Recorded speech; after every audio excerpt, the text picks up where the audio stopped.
everyone, good greetings to all of you. In this video we are going to learn tense with sense. Tense with sense का मतलब है sense यानी understanding. अगर कोई भी topic या लाइफ का पार्ट हो जिसे हम अंडरस्टैंडिंग से समझें तो काफ़ी आसान हो जाता है उसको समझना, क्योंकि अंडरस्टैंडिंग ही वो चीज़ है जो हमें यूनिक बनाती है। अगर आपको पता हो कि टेंस क्यों है, टेंस का यूज़ हम क्यों करते हैं, सारी चीज़ें आसान हो जाएगी।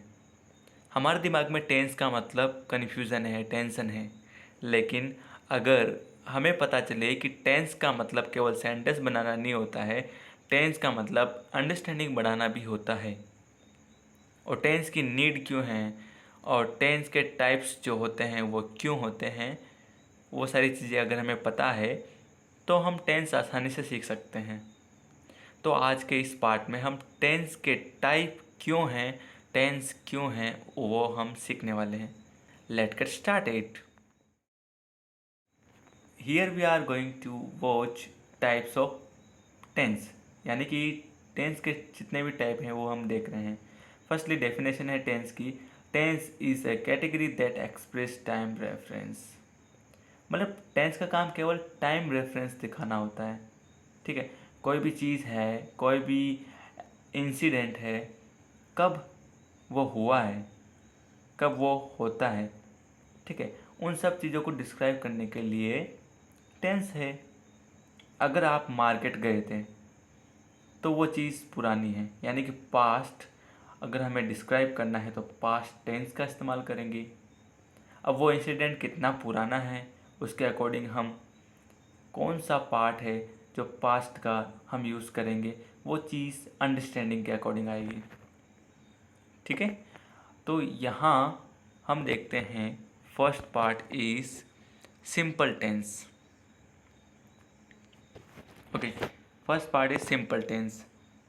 एंड अगर यहाँ देखते हैं तो फर्स्ट है प्रेजेंट सिंपल टेंस, जहाँ हम देख रहे हैं do does plus man verb की फर्स्ट फॉर्म। ठीक है, पास्ट सिंपल टेंस देखते हैं तो डिड प्लस मैन वर्ब की फर्स्ट फॉर्म या फिर सेकंड फॉर्म। फ्यूचर का देखते हैं तो विल प्लस मैन वर्ब की फर्स्ट फॉर्म। ठीक है, जो सिंपल टेंस होता है, कोई भी वर्क जैसे कि मैं करता हूँ, मैंने किया या मैं करूँगा, यहाँ पर कोई भी चीज़ हम बोल रहे हैं, जैसे मैं खाना खाता हूँ, कब खाता हूँ आपको वो क्लियर नहीं है।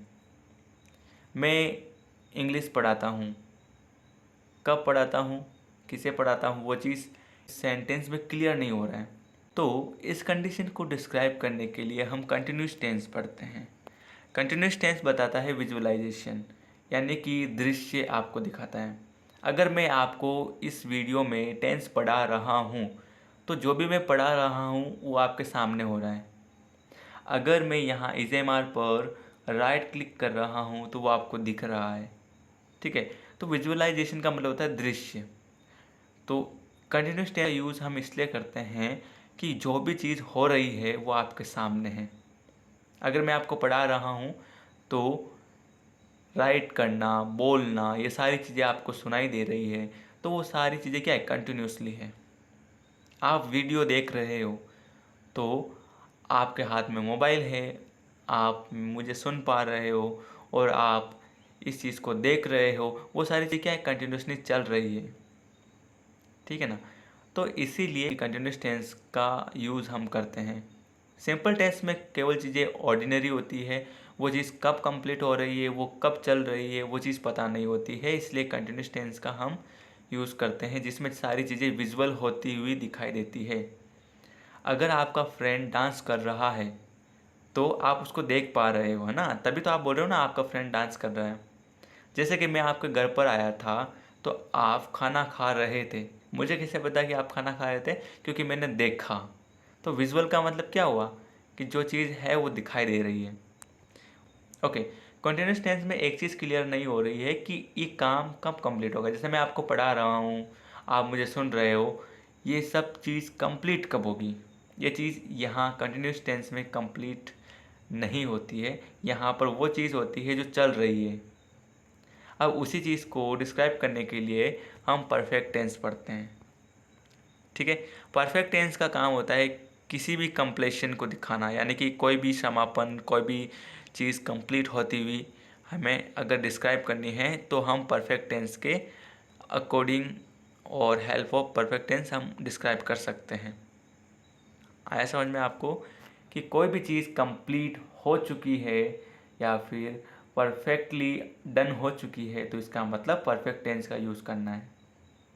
यानी कि हमने सिंपल टेंस और कॉन्टिन्यूस टेंस क्यों हैं ये हम समझ चुके हैं, तो हम बोलेंगे we have understood simple tense and continuous tense sense why we are using and what is the fact behind simple tense and continuous tense। ठीक है, इसका मतलब क्या हुआ कि हम सिंपल टेंस और कंटिन्यूस के फैक्ट समझ चुके हैं, तो वी हैव अंडरस्टूड। ठीक है, अगर आपने मेरी बात समझ ली है और आपको सिंपल टेंस और कंटिन्यूस टेंस के बारे में समझ में आ गया है तो आप क्या बोलोगे, वी हैव गॉट इट, यानी कि हम समझ चुके हैं, हमें समझ आ गया है। ठीक है, उसी प्रकार से यहाँ कोई भी चीज़ कंप्लीट हो चुकी है तो हम इस चीज़ को परफेक्ट टेंस के द्वारा एक्सप्लेन करते हैं, डिस्क्राइब करते हैं। लेकिन कुछ चीज़ें ऐसी होती है जो कंप्लीट हो जाती है लेकिन उसी के प्रोसेस के अंदर वो आगे चलती रहती है। यानी कि हम सिंपल टेंस पढ़ रहे हैं, कंटिन्यूस टेंस पढ़ रहे हैं और परफेक्टली हमने पढ़ लिया है। ठीक है, तो परफेक्ट टेंस से हमने कहा कि हमने सिंपल टेंस और कंटिन्यूस टेंस पढ़ लिया है और कुछ चीज़ें अभी भी चल रही है, यानी कि इंग्लिश पढ़ना जारी है लेकिन टॉपिक कंप्लीट हो रहे हैं। तो अगर हम किसी चीज़ को ड्यूरेशनली या फिर लंबे समय के लिए करते हैं तो उस कंडीशन में हम यूज़ करते हैं परफेक्ट कंटिन्यूस टेंस। यानी कि हमारा जो स्पोकन इंग्लिश का कोर्स या फिर इंग्लिश ग्रामर का कोर्स केवल एक दिन का तो होता नहीं, इंग्लिश चलती रहती है, टॉपिक धीरे धीरे कंप्लीट होते रहते हैं। जैसे कि सिंपल टेंस कंप्लीट हो गया, कॉन्टिन्यूस टेंस कंप्लीट हो गया, परफेक्ट टेंस कंप्लीट हो गया, परफेक्ट कॉन्टिन्यूस टेंस कंप्लीट हो गया, लेकिन इंग्लिश तो चल रही है ना। तो उस चीज़ को ड्यूरेशनली अगर हमें डिस्क्राइब करना है तो हम परफेक्ट कॉन्टिन्यूस टेंस की सहायता से उसको एक्सप्लेन करते हैं। जैसे कि मैं 3 महीने से या फिर काफ़ी समय से इंग्लिश पढ़ रहा हूँ तो मैं बोलूँगा I have been studying English for long time या फिर फॉर 3 मंथ्स है, तीन महीने से पढ़ रहा हूँ या फिर काफ़ी समय से पढ़ रहा हूँ। ठीक है, तो पहला सिंपल टेंस का काम है ऑर्डिनरी चीज़ों को डिस्क्राइब करना जो हम डेली लाइफ में करते हैं, जैसे खाना खाना, रोना धोना, हंसना, दोस्तों के साथ खेलना। तो ये सब हम चीज़ डिस्क्राइब करते हैं सिंपल टेंस में। और उसी प्रकार से अगर पास्ट को डिस्क्राइब करते तो डिड का इस्तेमाल करते हैं, जैसे कि मैं वहाँ गया, मम्मी आए, पापा ने बुलाया, भाई ने खाना खाया। ठीक है, मैं जयपुर जाऊँगा, वहाँ खिलौने लाऊंगा। ये सारी चीज़ें हम डिस्क्राइब करें सिंपल टेंस से। कब खिलौने लाऊंगा, कैसे खिलौने लाऊंगा, वो सारी चीज़ें डिस्क्राइब नहीं हो रही। अब विजुअलाइजेशन करना है, किसी चीज़ का दृश्य देखना है तो हम कॉन्टिन्यूस टेंस करते हैं, is, am, are, was, were, will be. ठीक है, और कोई भी चीज़ कंप्लीट हो गई उसे हम डिस्क्राइब करते हैं परफेक्ट टेंस से, और परफेक्ट कॉन्टिन्यूस टेंस से हम डिस्क्राइब करते हैं ड्यूरेशनली कोई चीज़, इंसिडेंट या फिर कोई भी स्टोरी। ठीक है, तो टेंस का यूज़ हम क्यों करते हैं आपको समझ में आया होगा। टेंस की नीड क्यों है, इसीलिए है कि हम चीज़ों को परफेक्टली और कंडीशन के अकॉर्डिंग समझा सकें। तो आज के इस पार्ट में हमने सीखा है टेंस क्यों है, टेंस के पार्ट जो होते हैं वो क्यों होते हैं, और टेंस के कितने पार्ट होते हैं, ओवरऑल पार्ट होते हैं 16। ओके, लेकिन don't worry, we will learn it easily. Do you have any question, you can Gmail to us, you can message at Instagram and Telegram. Thank you so much. Do not forget to subscribe to our channel EMCIQ.